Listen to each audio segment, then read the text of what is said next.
All right, Ike. Now, patented phrase that starts the show. Welcome, dear listeners, to another episode. And Ike, what is in the news this week? What's kicking? What have we missed actually? Because there's been a lapse in news lately. What's newsworthy? Well, Land Rover continues to announce some new models. You know, the SVR Range Rover Sport, the forthcoming flagship Range Rover model has been various discussion around that, and some prototypes with cladding have been spotted, and these sorts of things that normally that happened before the release of a new model. But I think for us, the thing that we're interested in most is maybe the Trophy Edition new Defender. You know, Land Rover's having... Yeah. Well, because of course here in North America, we don't, unfortunately, we're not going to get access to the classic Trophy Defender from that trove, seemingly a magic giving bag of old Defenders that Land Rover has squirreled away somewhere. A big pile of VIN plates somewhere. Yeah, they keep producing them, and I don't know from where. There's a warehouse somewhere just chock-a-block full of old, new Defenders. Anyways. That sheik that bought the very last one for like 800,000 pounds. He's so pissed. He's got to be mad. He's like, wait a minute. Every time I go, what the hell, you guys? There's another one. I was told this would be the last one. Yes. What the hell? So anyways, the new Defender, our fabulous new Defender, they're doing a sort of Land Rover Trophy edition of that one as well. And it comes with sort of the same kind of idea. You don't get to go to, to actually go to Eastern Castle and do that sort of thing. Instead, you'll do one of the Land Rover Experience Centers here in North America. And I'm not sure if they're doing it at every one or if they're just doing, one location or the location close to you, whatever. You're going to do sort of a mini version or maybe a regular version, I'm not sure, of the version that they're doing at who knows? They just put one guy through the Camel Trophy every time he buys a car. It's just one guy, the entire Camel Trophy all by himself. Okay, bury the tire. Okay. Yeah, it's sort of it's an all-inclusive experience, somewhat lonely, where you have to wait. Like, well, we think your Camel Trophy will probably be sometime next year. We had a couple in the queue here.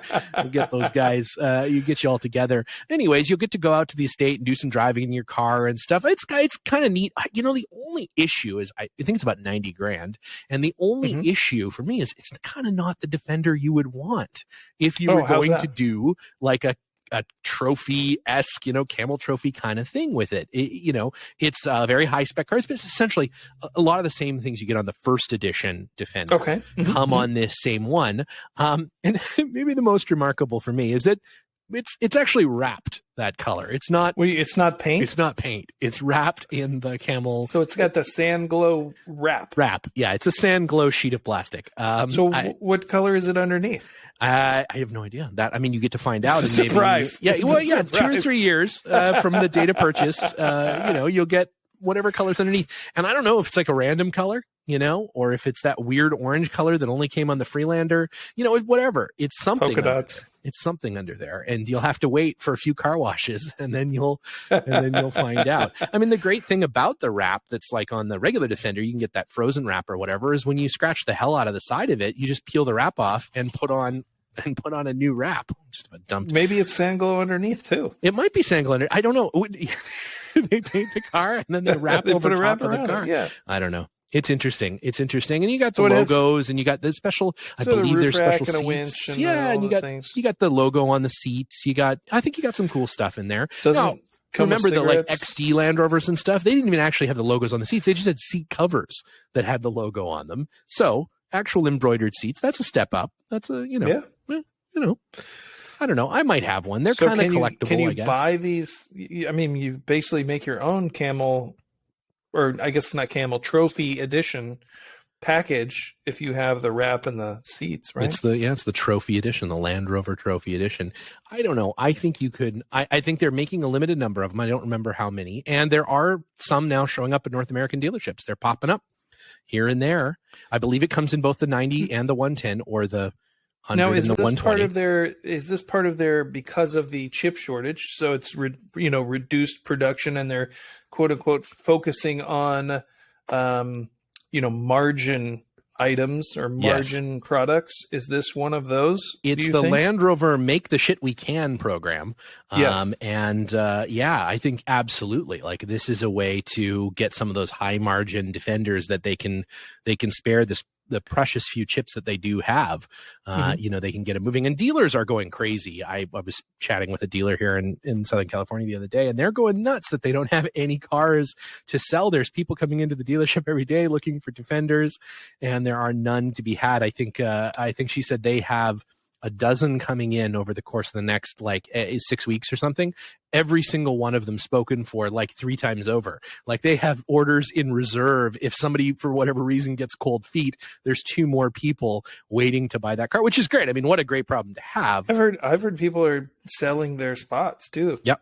Selling their spots and selling their cars that are, that maybe have 25, 30,000 miles on them already. Cars from last year that they're selling for more than they paid for them. And some of these cars have 15, 20, 30,000 miles on them, like, this is if you can get yourself, if you can buy a Defender, you can sell a Defender. Yeah. Right? It's funny. Who would have thought the new Defender is garnering the same kind of prices as the classic Defender? You wouldn't have thought. I guess scarcity will do that to you, Yeah. Now you really have to make the decision. Do I want to spend $150,000 on a 90 from 25 years ago or on a 90 from a year ago? Yeah, that's tough, especially if something goes wrong with it and they can't get a chip for it. Oh my God! If one of your chips goes, you're done. You're done. You're done to just dip. You've only got dip. You got a brick. So speaking of down to just dip, we have our super good friends from the CenterSteer podcast, our guest today. We're so deep into the meta of Land Rover podcasting. We've embedded another Land Rover podcast inside of our podcast. It's an Inception situation where you have a podcast in a podcast. In a podcast, and then that podcast will spawn yet another podcast as we go on their podcast to just create. I don't even know what it is anymore. It's somewhere between Memento and Inception. We're covering all the Nolan brothers films metaphorically in our podcast. It's going to end up like Looper. Oh, darn it. Oh, darn it. We went just too far and ended up with Looper. When Bruce Willis shows up, you've gone just a little bit too far. Anyways, John and Harold are joining us for a little chat about some stuff that they don't normally talk about on the show. We're going to ask them, where did the show come from? Why the origin story? Why even have a Land Rover podcast, which I think you and I ask ourselves all the time. Right now, I'm hoping that they can convince us that it's a good idea. And interested to know what their favorite Land Rovers are, interested to know sort of how those two got together and how they've managed to make it work. Many marriages have not lasted as long as those two have been doing a Land Rover podcast. Many Land Rovers have not lasted as long as those two have been doing a Land Rover podcast. So very interested. So let's fire up the guest machine, put some gas or diesel in the machine. I guess it'll run on anything. Again, clean kerosene, no problem. Throw it in there. It'll. This is going to be great. McDonald's Szechuan sauce is what it'll be run on today. So here we go. We'll dial up John and Harold. All right, we are here with Harold and John from the CenterSteer podcast.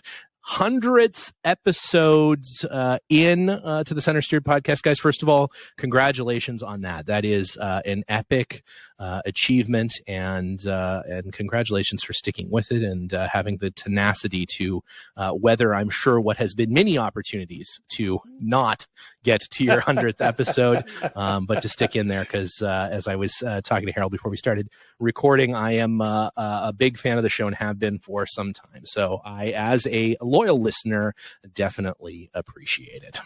We're either, wonderful to have you guys on. Either too persistent or too dumb to quit, I guess.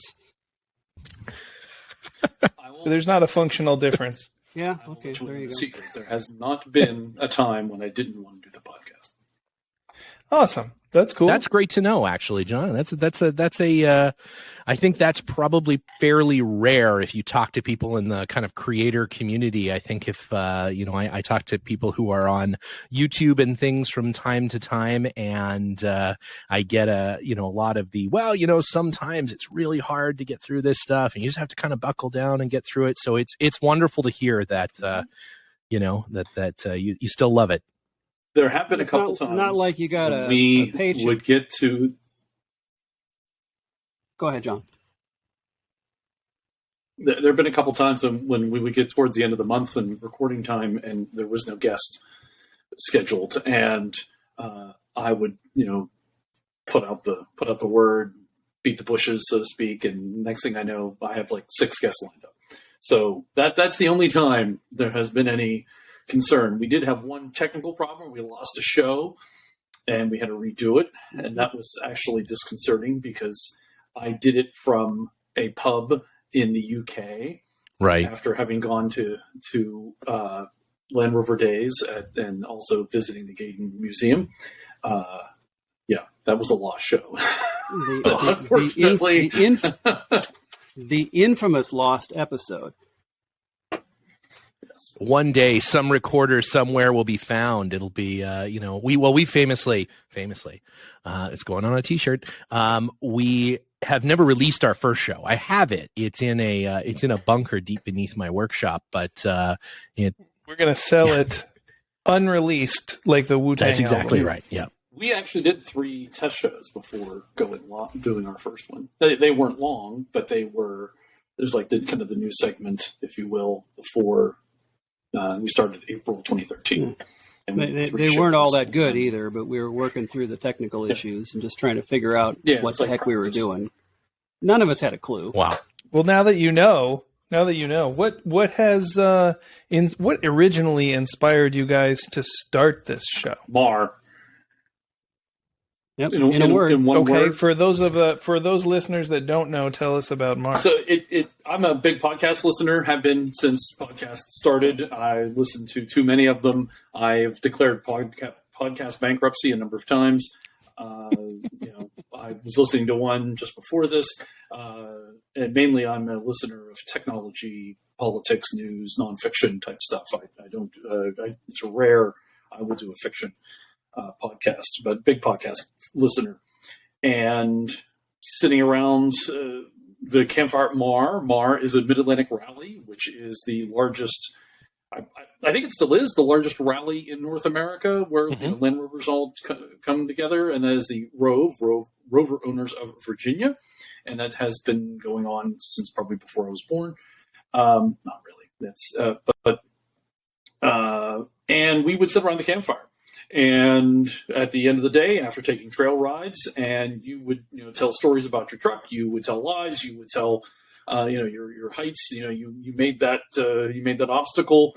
One that I remember specifically was Harold had his Series 3 ambulance, and the rear door had opened up coming through an obstacle, and it was just kind of we talked about that for a while. And you were talking about that around the campfire. Mm-hmm. Yeah, and that's you pull those two together. And I have a hobby and interest in Land Rovers. I have a hobby and an interest in podcasting.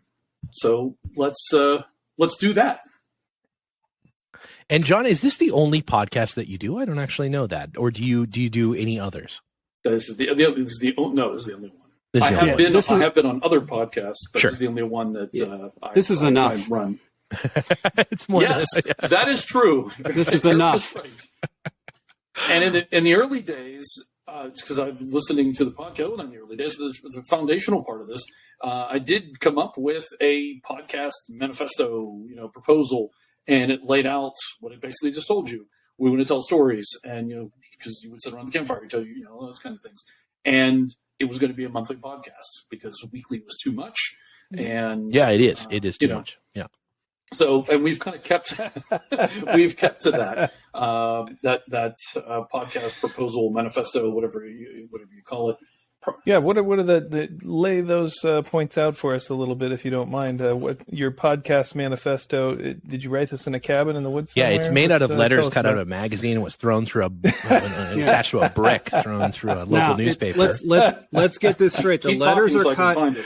The letters are cut out of Rover's North catalogs. Oh, right. Yeah. It's right. All the letters come from Rover magazine covers. Yeah. No, absolutely. Yeah, it makes sense. So the podcast proposal is dated February 12th, 2013. Whoa, historic. And can document. be seen in bronze at the Library of Congress if anybody happens to be in DC. No one cares. No. Monthly podcast about We do. It's printed in 90 weight upon concrete.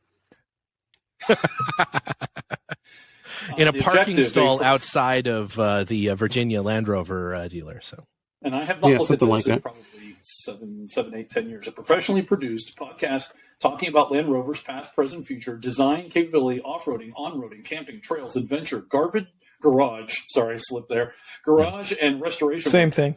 Bring together a panel of 4 or 5 enthusiasts to discuss a number of topics, plus a pre-recorded short mechanical-oriented segment. It will not be all mechanical and restoration talk, nor will the panel be comprised of all knowing Land Rover or mechanic garage types either. And then there were framework points, roundtable discussion, 4 or 5 hosts, monthly production. Ideally, Harold does this part, ideally lasting about 45 minutes in length. Yeah. Mm-hmm. Have we ever done that? We're lucky to get the intro to be 45 minutes. Only the 0.3 test episodes lasted that short. You are correct, sir. Participation by Skype. The interesting thing is that's the points there. The interesting thing is the manifesto did not include the guest segment, which is sort of evolved into the show over time, and we discovered that, we were able to attract some people to the show, and then I think as we sort of gained some traction, we were able to attract even more prominent people to the show. We've been fortunate enough to have some really top shelf guests on the show, which I think is really been good for us. Who would you say is your sort of, what was your ultimate get? Like, what was the person that, responded to the email and said, yeah, sure, I'll come on the show? Who was that for you guys? Not, again, who's your favorite? And let's put it on the show. But what was Adam the one that Bennett. really surprised you that you were able to do it? Adam Bennett. Bennett. And Tim Slesser on the same episode as Adam Bennett. In fact, we've had Tim twice now on the show, and he's a fabulous guy and really, sort of an icon in the world, and not the kind of guy you expect get as a guest on a podcast.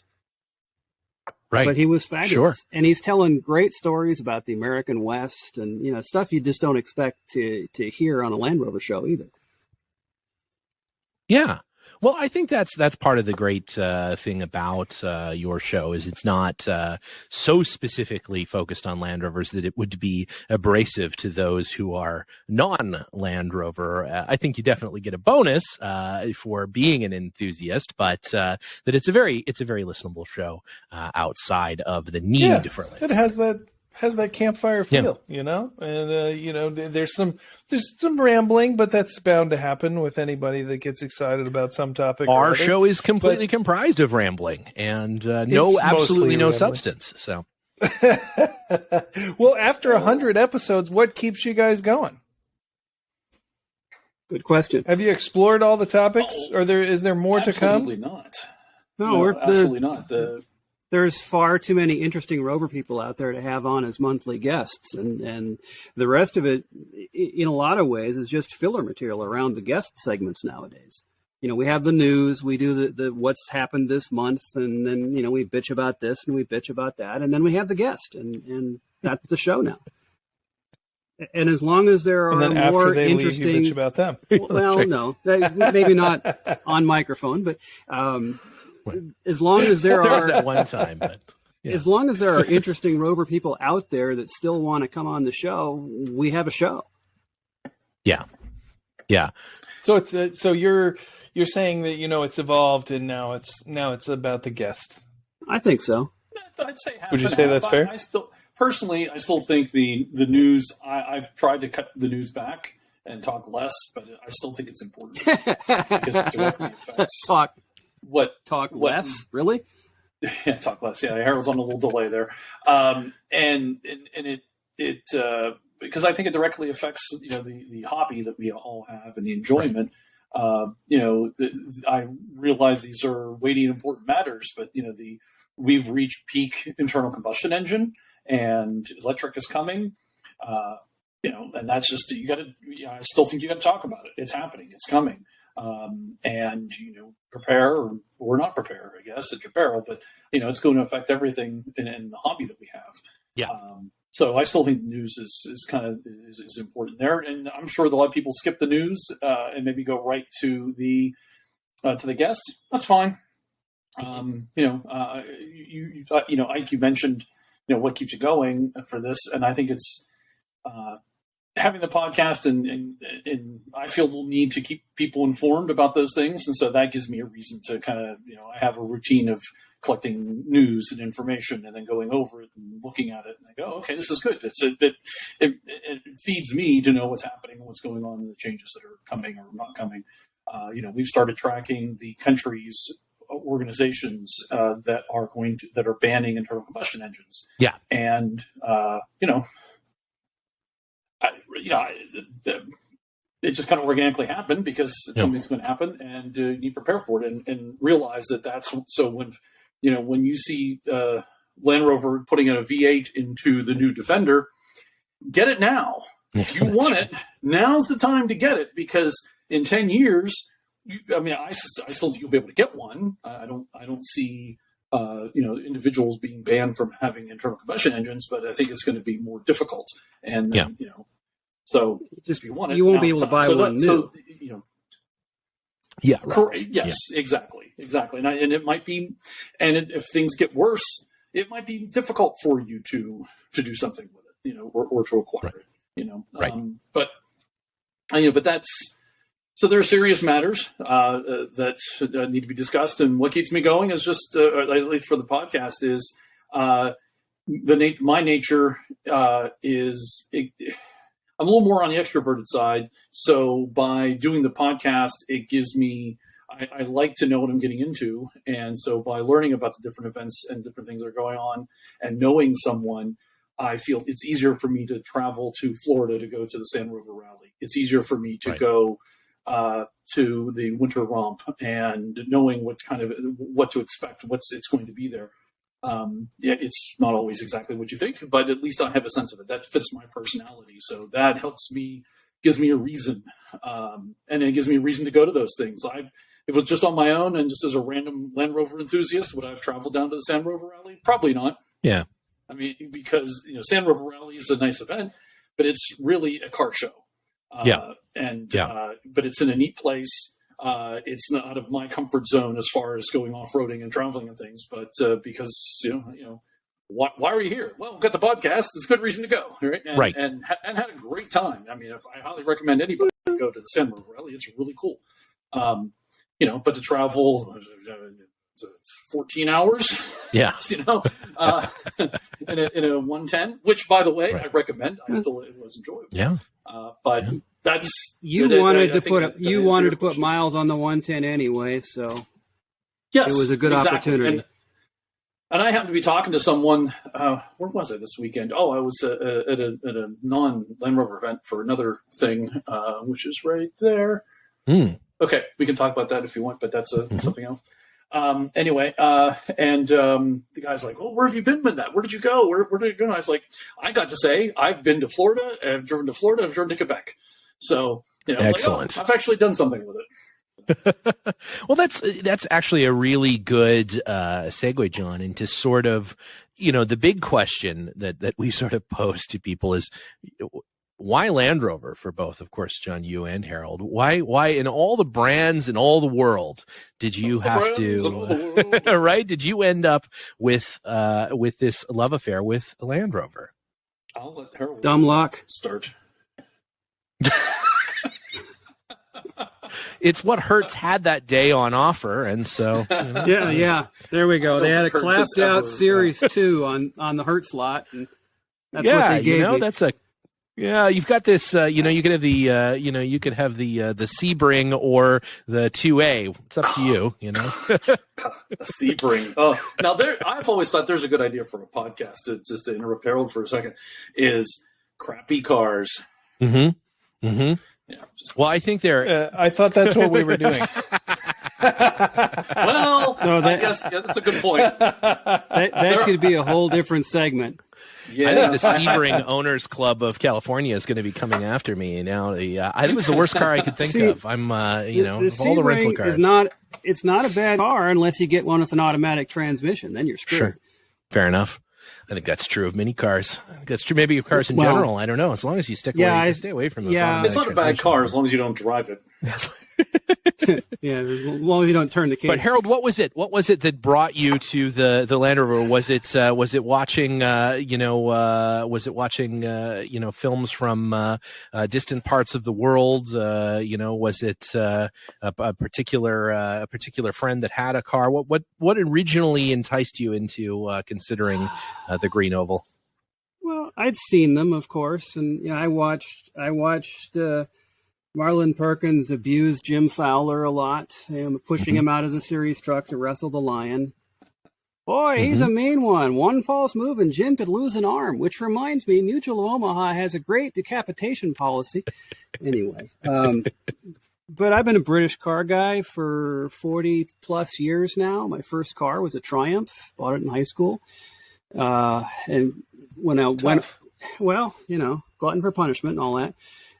Went off to college and studied automotive technology and was the weirdo with the British cars there when everybody was doing Mopars and Chevys, and developed a small affliction for Mopars too. But got into Jags out on the West Coast and then took a detour in my career and was doing computer stuff for a while before I realized this is just not how I want to spend my life. And I'm a car guy, and I've always had cars on the side. I've always played with British stuff, and so I want to go legit. So I shut down the computer store and hung out the shingle, and I was a British car guy, but mostly in the cars, in the Jags especially. But I'd work on anything British, but I decided, well, you know what? I kind of need to make sure I'm driving the stuff that I do. And so I needed a truck. I need to get rid of my F-250 and get something British, but Jag doesn't make trucks. And so I figured, okay, I'll get Unfortunate. Yeah, I know. Well, I mean, it's actually a good thing that they don't, because I just don't think they have any business making trucks. They're a car Careful what company. you're doing, Ike. Yeah.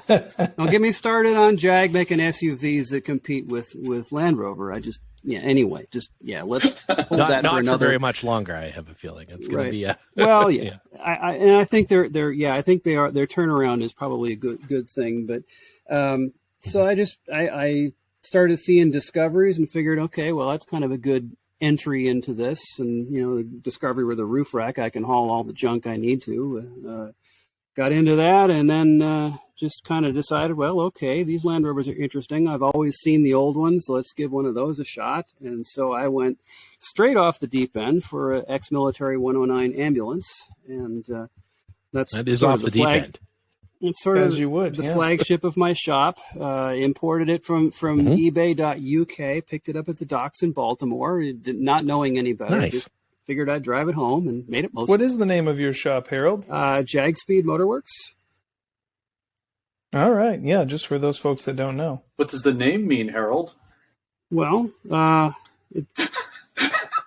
it's had a number of meanings over the years. At one point it was, it came about in sort of a weird way also, because actually we just looking for an online identity about 20 something years ago and wanted to be Jagman on Yahoo, but that was already taken. And one of the suggestions they made was Jag Speed. I said, oh, okay, that could be interesting.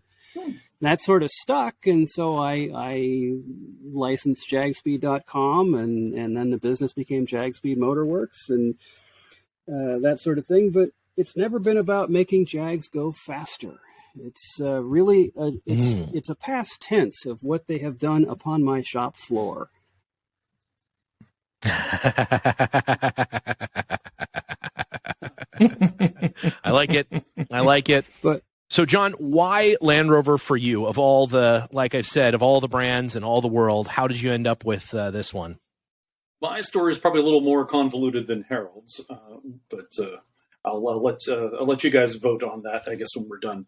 So it started out as living in the Pittsburgh area, and so there's a large immigrant community. Pittsburgh was of East Europeans, especially, of which I'm one, and it was settled, by at least on the European side of things, quote unquote, was settled by the French, and then the British kicked them out and moved in. That's kind of the short version. Pittsburgh is named after a British prime minister, by the way, Pittsburgh, and so I like history. Center of that, I was a Francophile for a while, then later became an Anglophile, and liker of things British. Although the more I learn about the British, probably the less I like them. But anyways, that's more of a historical thing. Anyway, so and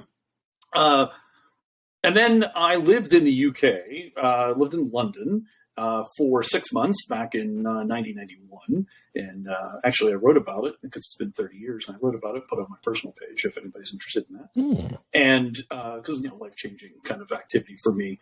Although I've always been a kind of a car guy, mainly domestic stuff, of course. My very first automobile was a 1976 Cutlass Salon. You're saying, what's a Cutlass Salon? Oldsmobile Cutlass Salon. Right. What's a Cutlass Salon? It is not a Cutlass Supreme. It was a Cutlass Supreme with 4 doors. So a Cutlass Supreme. Supreme with a Brougham top, 350 4-barrel, and that was a big ass car. I really liked that car. So and you can get my second car was a 1979. Yes, my favorite thing about the Cutlass was that the gauges were so far deep into the dash that you could put your hand out, and touch them. They were deep in there. Second car was a 79 Olds Cutlass Supreme 2-door with T-tops, which is fun. But anyways, I ended up in the UK. Had an idea of what Land Rovers were. Really, didn't have too much. I do remember, Mutual of Omaha's Wild Kingdom, and all I remember from that really is Marlon sitting in the studio drinking hot toddies while Jim was out. Jim did all the real work. So, yes, exactly. But skip ahead to 1999, and I was in London with my good friend Jeff, who is of British descent. His family came from there. And we were walking through Berkeley Square, of all places, I recall, and passed by this vehicle, and I was in the market for a new vehicle at this time. Passed by this new vehicle, and I'm like, what is that? And I took a picture of it and looked it up back when I got back to the U.S., and it was a Land Rover Freelander. Ah, the Freelander. And it was like, exactly. The Freelander sparked all this. Wow, yes. Nobody says that. So no one will admit never that Freelander got them in. Never. Woo. So, except for me, it was the best-selling SUV in Europe for 10 years running. So for sure, I have had a Freelander in Europe many times, in the UK and Northern Ireland, and it's great. It's a super fun car to drive. It was a great car, manual transmission, and the weird little hill descent thing on the transmission. It's fantastic car. I want to see some numbers on how many of those are still on the road. 5. We are moderately tracking them. I believe there are 7.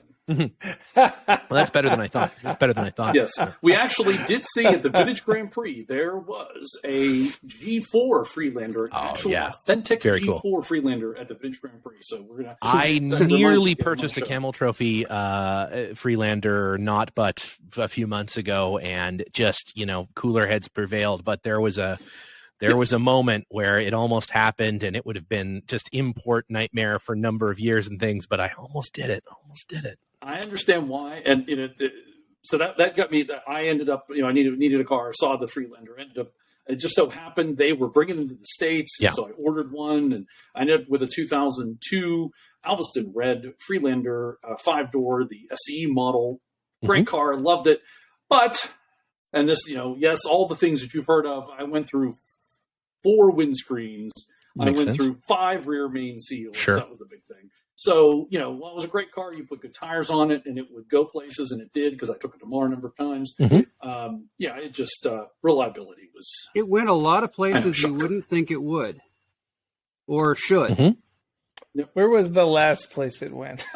It's still there, yeah. My driveway, and a chimney fell upon it.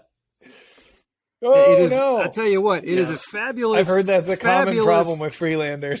It is a fabulous vehicle for catching chimneys. Yes, I was hurt. I would agree with that. So if anybody needs Freelander parts, as long as they don't need the sunroof or anything on the top side, I have the That's stuff. great. Still under the chimney. Do we have to move some bricks? No, the chimney is. The bricks all ended up inside the truck, all neatly standing up in the map pockets. It was amazing. Wow. In neat little rows. Wow, I love it. And it was actually owning the Freelander. And here in Pittsburgh, we now have 3 Land Rover dealers. At the time, there was 1. Yeah. And it was an old school. It was called Ascot Motors. Oh, They don't exist anymore. Or if they do, they just sell Range Rover, Rolls Royces. Mm-hmm. Something. And it was in a swanky place. It was every bit the place you'd expect it to be with a name like Ascot.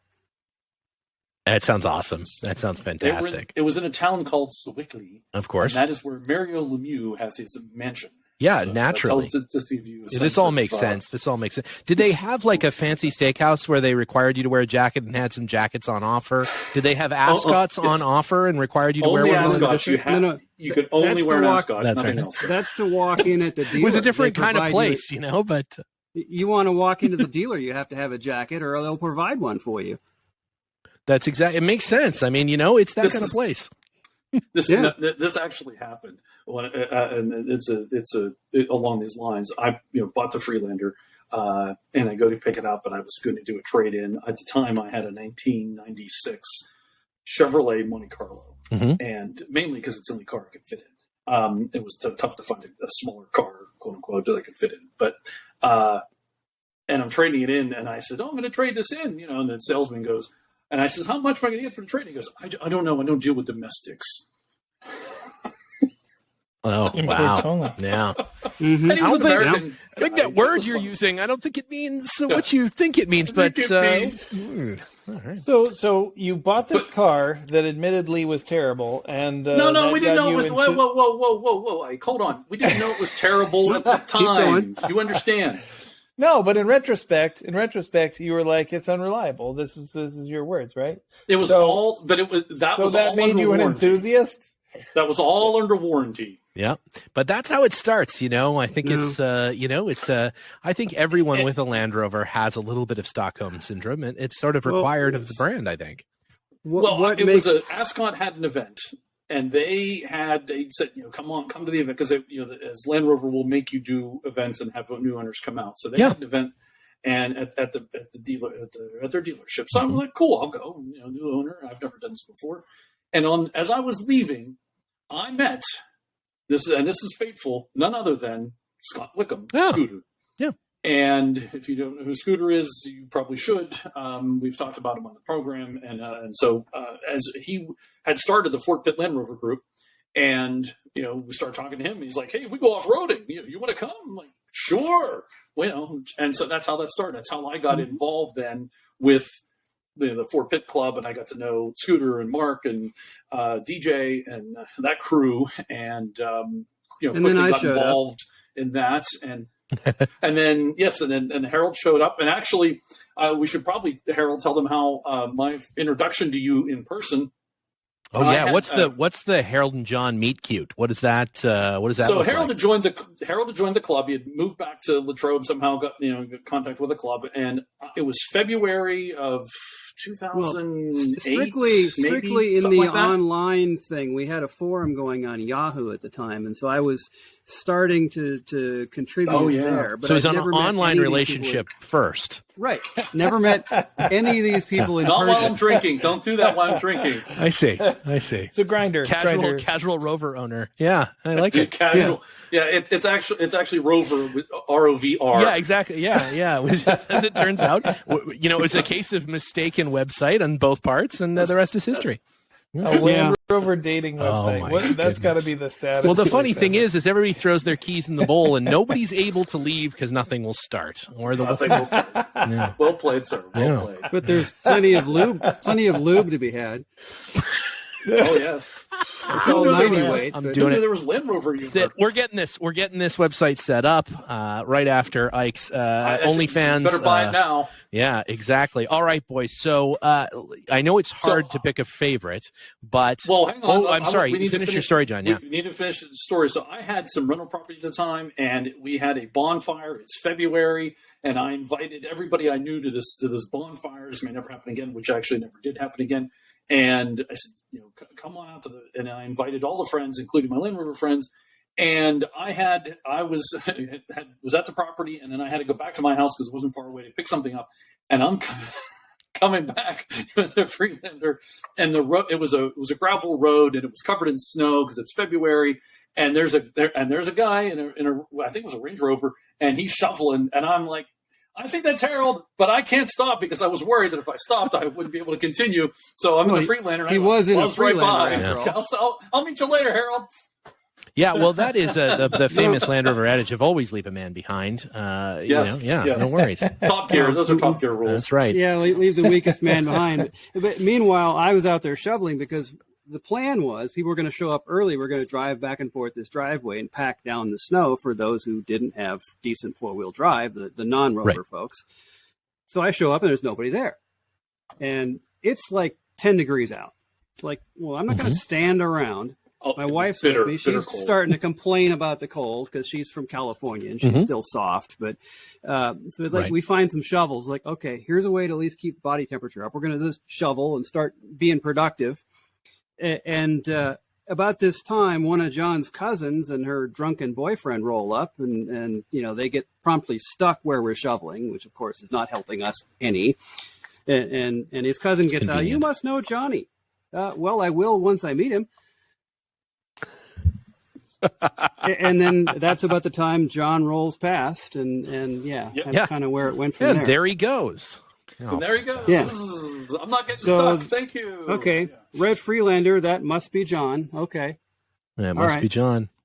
He's one of the 7. So, we're still rolling. So this is pre-Freelander 2. Come on. Pre-Freelander 2. So they were which like is an 12. LR what? That's an LR 6 or 7, or I don't exactly know. It's a whole LR 2.5. It's the whole thing. It's a Volvo XC. I know it's hard. It's like children, old girlfriends, or favorite taco joints. But what is your favorite Land Rover? If you had to pick one, could be one that you've owned, certainly, or one maybe that you've always wanted to own. Harold, maybe you first. What's your favorite one? I hate picking favorites with anything. Well, I mean, I think it's the rules. As a just a general topic, I'd say Defender of some sort would be top of list. Although in terms of course, of if you're stuff in some I've parts of never- the Midlands, that's every series Land Rover. So that's a pretty wide, depending on who you talk to. Well, everything's a Defender. A coil-sprung Land Rover produced after the mid-'80s. I'm more a fan of the long trucks, particularly good the short vintage trucks, because short trucks, short bus, that kind of stuff. So sure. Well, I'm driving a 130 these days, but I like 110s. Why not? And 130s. My 130 actually needs to get longer yet, so I like long trucks. Apparently, can never have too long, but I guess never needs to turn. Is this Rover again? Well, yeah, this is all though? good stuff for the OnlyFans site. Yeah. My 130 turns a whole lot tighter than my 109 does. So, length isn't everything. Oh, without question. So it doesn't turn is what you're saying. Yeah. The stage one, I need a good 327 feet to turn around in a circle in stage one, but that's fine. True story. Yeah, true story. But in terms of from the driveway into the workshop, it's not possible. In terms of Land Rovers that I have lusted after but never owned, FC 101, in particular an FC 101 ambulance. Oh, not a vampire. Made 1 year only. They made they recycled some older 101s and then sent them back to Marshall's to be refitted. So that's if you want to be in an exclusive club. There's a gentleman who drove across a large swath of Africa in a 101 ambulance that I spoke with once, and spoke incredibly fondly about those cars. And yeah, I mean, Ike, as many of you know, loves the Judge Dredd 101 more than any other Land Rover. That's his favorite. It's actually his favorite car. So it's yeah, no, I love the forward control. So it's like one of the first guys that I knew was a guy outside of Calgary where I grew up that had Land Rovers, had a forward control, had a 101, and it was just the most like absurd vehicle. He had the windshield always folded down. I don't believe he had a roof for it. So it was just this weird G.I. Joe looking sort of thing, and he would drive it through ditches and things. It was just like this amazing sort of experiential thing. I agree. I think the 101 is certainly one of my favorites next to the Judge Dredd taxi. But and John, how about you? What is your favorite? I know, again, a huge fan of the Freelander, which I think it's a strong stance to take. I appreciate that, and I think the community should appreciate it in a way that maybe they don't. That's a pride thing. That's a rainbow pride thing, I think. Mm-hmm. If he also had a Miata, if it adds context. Oh, that does add a huge amount of context. Yeah. That was a great car. That was a great car. My assistant has a Miata. She sought it out because it was a Miata. Went across the whole country to find this perfect. I believe drove it from Colorado. It overheated 6 times, and she was here just the other just a couple weeks ago. Somebody cut the top open, and Chris and I had to seal it back shut with a couple of never wet patches or the stuff you spray the screen door and you can sail your boat across it. Anyways, that stuff. But yeah. Hey, the Miata's not people love it. People who love the Miata love the Miata. Similar, I think, to people who love the Freelander. The irony was that John was buying Chevys and Oldsmobiles because that's all he could fit into, and then he goes out and gets a Miata. There's no shame in that. To buy a Triumph, and I couldn't fit in the damn thing. My good friend who Ike knows well, Chris, and I went for a ride in his Mini his original Mini last weekend, and it's the most absurd looking thing in the entire world, having two rotund individuals in the front of a classic Mini. Got about I think we got up to a whopping 9 miles an hour. I think it was kind of a whole clown car vibe going on there. For sure, hardcore. Surprising amount of room in that Minis thing. have a reasonable amount of. It was a reasonable amount of room in the classic Mini. Jenna has one, and I fit in the back seat, and I'm not a small person. Well, they were. So John, sorry, we keep interrupting. Aspect. What's the favorite? What is your all-time favorite? All things being equal, not having to worry about parts, not having to worry about reliability or any of that nature, I would in fact say the Freelander. I love it. Would be my favorite. Strong stance, John. It got me into the mark. It got me into it, and there were a lot of things that I liked about it, and it fit me, if that makes any sense. It was a good size. It wasn't too big. It wasn't too small. I could carry crap, and it went on adventures. It went to Quebec a couple times, which is always a good thing in my book. And so, yeah, there's some good stories there from it. As I said, all things not worrying about parts and rear main seals and windscreens that crack just because you use the heated windscreen, which is finding somebody to work under on warranty is the best Land Rover. A Freelander under some type of infinite warranty with a Freelander mechanic included in the package. Yeah. All right. Yes. Who won't be me? Copy that. Yes. Yes. I have to say, John, you are the only person I've ever spoken with that is a Freelander enthusiast. I love it. I think it's great. Okay. One of the unwritten rules, I suppose, of the podcast is no hate. Yeah. And so that except for the new Defender, which I think that has been made more than clear. That is. The thing is, I don't actually hate that as much as I want to hate it. Oh, I love the new Defender. It's cool. Fan. I can't see myself ever owning one, it's my biggest gripe is they just shouldn't have called it a Defender. But it's not a bad vehicle. Well, I think you're not among a minority there, but I wanted to hate it, but I can't. Yeah. Oh, I saw your transition there, by the way. Well done. I lust after it above all things, without question. I want one. I'm just waiting. I want a P400E here in the United States, and they just won't sell me one yet. yet, but at some point they will, because they're going to have to, because it's the only way you're going to be able to sell it in California.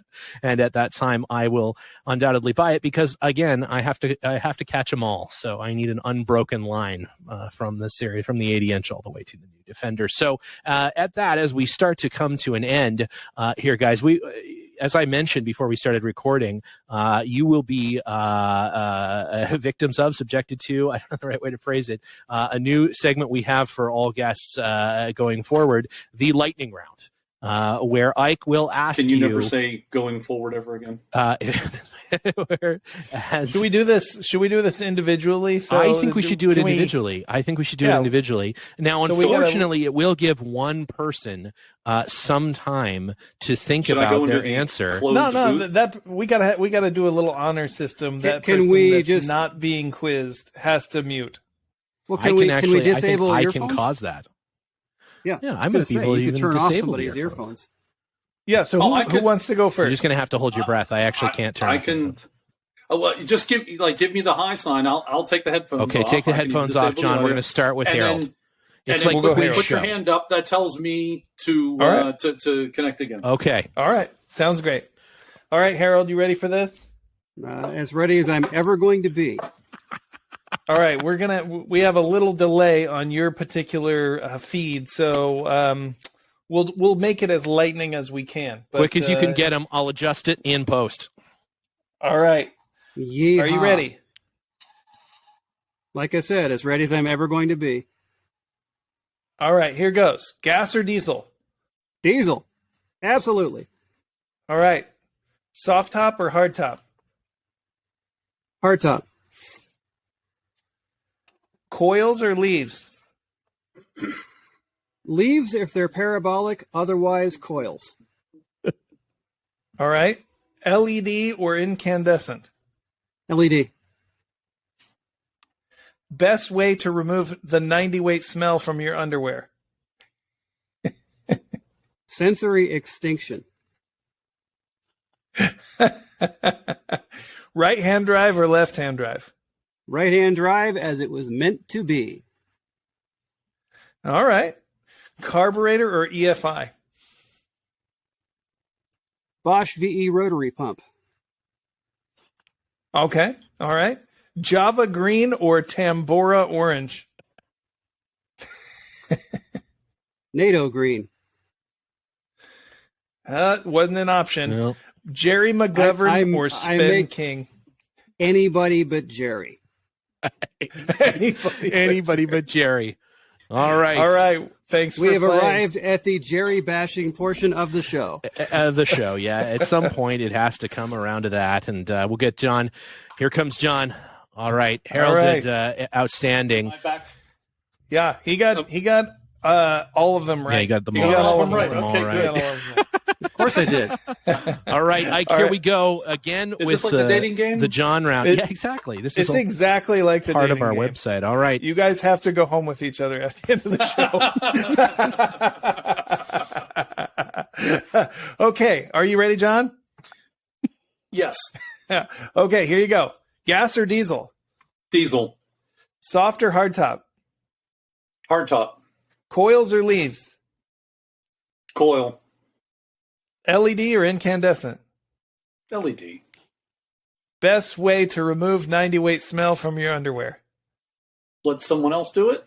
Ooh, right-hand drive or left-hand drive? Ooh. This is the lightning round. I know, right-hand drive. Carburetor or EFI? EFI. Java green or Tambora orange? Green. Jerry McGovern or Spin King? I'll go with the spin. All right. You know how I You answered. also got them all right. You also got them all right. And that concludes the lightning round. Thank you guys for playing our Is there a sound inaugural lightning round. For this, you'll be getting a collection of All Right Ike stickers and one of our extra small T-shirts that Ike has used to change the oil in one of his cars. So, guys, what's coming up on the CenterSteer podcast in the future? What can people look forward to in episode 100 through 200? What? 200? What? Who said that? Yeah, we're still trying to catch our breath from 100. Actually, there are. Yeah, exactly. There are a number of people that are lined up, and one of the things that has lapsed because I was doing the 100th was not keeping track of all of that. So I actually should have gone to my tracking document, which unfortunately is not up to date. But there are a number of guests that are lined up. Actually, I think there's 2 already in the can that I need to go back and edit and start lining up. And we've got more people lined up too, because as I mentioned earlier, sometimes you shake the tree and all of a sudden, a bunch of things fall out of that, and we had a bunch of things lined up. So usually nuts. Yeah, usually nuts, bunch of including nuts. You two nuts, because you two were now invited onto the podcast. We will certainly, right. We will certainly take you up on that, John, at some point in the near future. We would love to. Hopefully, we've got into this annual December episode with Jeff Aronson, Rovers Magazine. Yeah, the Christmas episode with Jeff. The it ends up being a Christmas episode with Jeff. So, yes, exactly. Fantastic. All right, guys. Well, hey, it has been an absolute pleasure. I now know more about the material that went into building your show than I had hoped for, and that's fantastic. I think it's such a great. It sounded negative, but I meant it. That sounds like a backhanded compliment. You know what I mean? Anyways, it's nice to know that an online forum has yielded yet another productive Land Rover couple, and with that. How do you think we met Dixon? That's a good point. Oh no! And there's the cliffhanger for another episode. We'll talk about that when we're on your show. So, boys, thank you very much for your time. We appreciate it, and thank you for everything that you do for the community, podcasting, Land Rovers, and such. And thank you for everything for supporting the podcast. Of course. I wanted to make sure that was clear because you guys support the podcast. More than happy to. And cheers on the 100th again. And here's to the next 100. And we'll here's certainly. To Jerry. You are welcome to come on anytime. And chat more. Always interested in what you guys are up to. So what's your reach? Because there are guests that I would like to get on the podcast that they're usually celebrities. It's a great question. I don't know the answer to that. Okay. I think there are there are some folks that are listening. Paul McCartney. There are at least 2 about his Land Rover. Paul McCartney. He's definitely a listener. We'll head over there. We'll head over there and see if he's available. Yeah, near and far. We've got, every celebrity Land Rover owner we have on the show, we have met personally and spent time with. So, we'll definitely I mention want it the next hamster. time. I want the hamster. For sure. Yeah, that's another big one on the list. That would be nice to get. But all right. I sent an email once. Well, never heard anything. Good luck. Well, Godspeed, boys. Thank you. Thanks for coming. We'll see you. Thanks very much. Appreciate the opportunity. Sure thing. Take care. All right. That was enlightening. I have never met another enthusiast who got into Land Rovers and continued to stay with the mark by their experience with a Freelander. That's pretty impressive. I only assumed, and I guess maybe that's on me, that only people who had any experience with the Freelander were alienated at such a deep level from the brand that they're standing in front of the dealership warding off others. They don't even drive cars anymore. No, they're just stuck. They're back to horse and buggy. God bless John. What an amazing. They're making furniture somewhere in Oregon.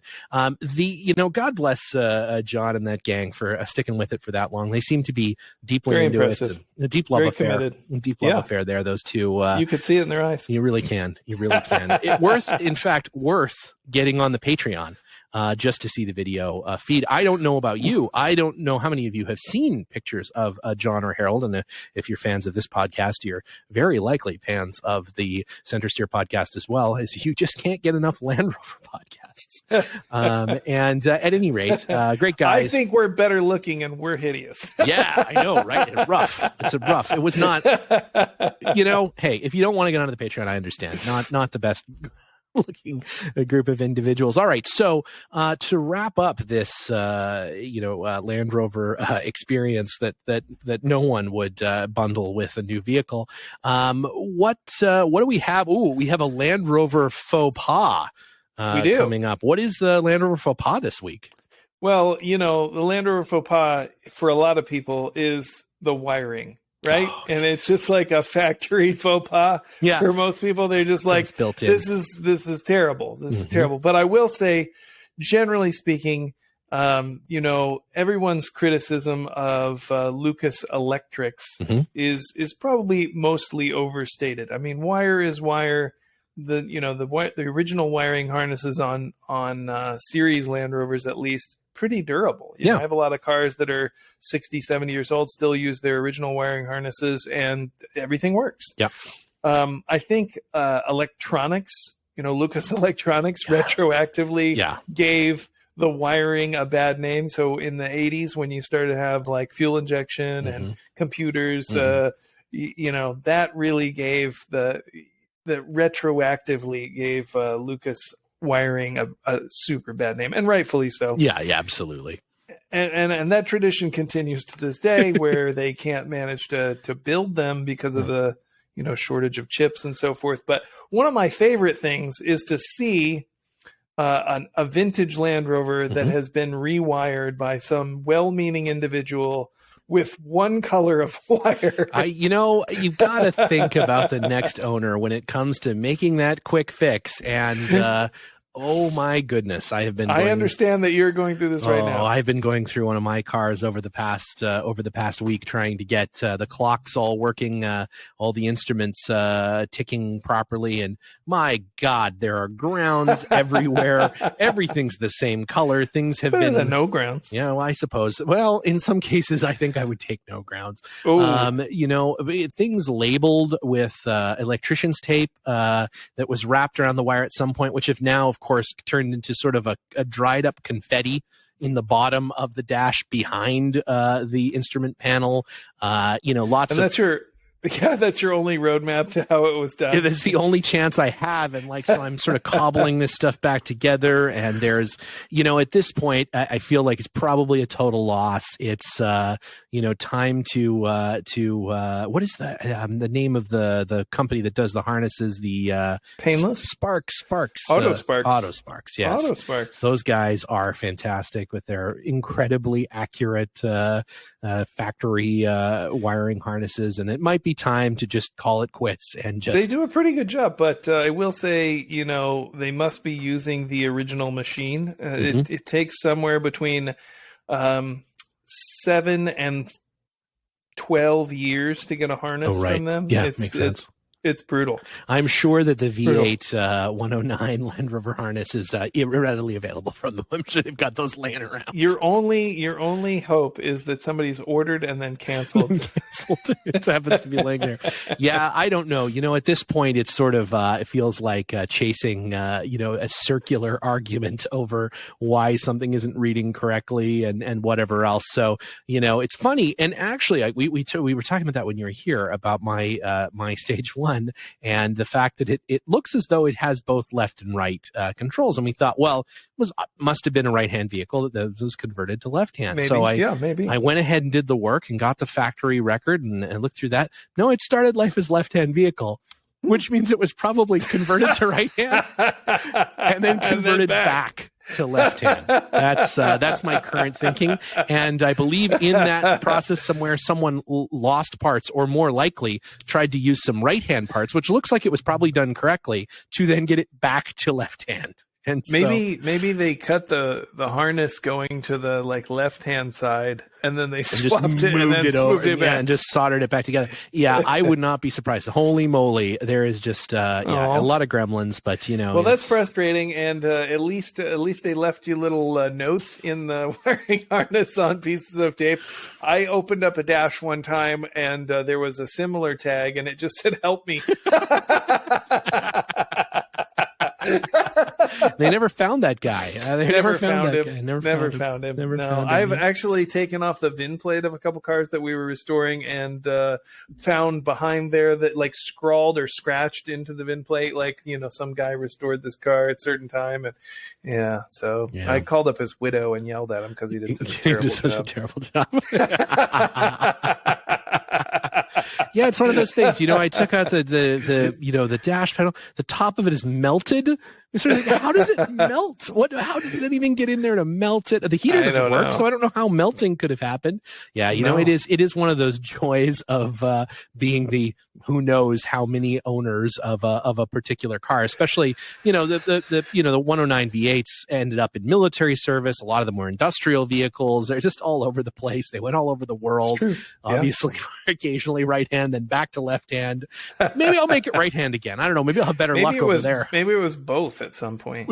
It was a driving institute car with 2 steering wheels and sets of pedals. You know, you never know. It was a team building vehicle. It's really a lot of fun. You have to be really on the same page as to turning right or left. It's each steering wheel controls one wheel. It's a good time, though. It's a good time.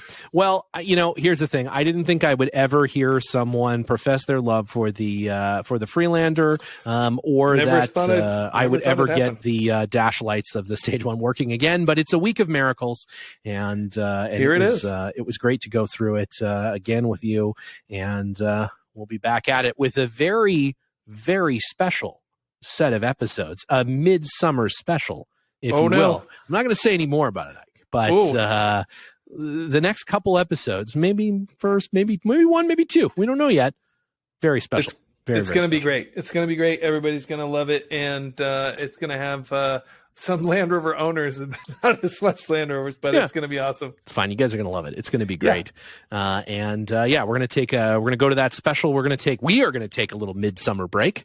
You will not realize this break, fair listeners, because we have planned into our schedule that even though we have time off, you don't know. When is this happening? Is it in the future? Is it in the past? We don't know. It's all irrelevant anyways, so it's not.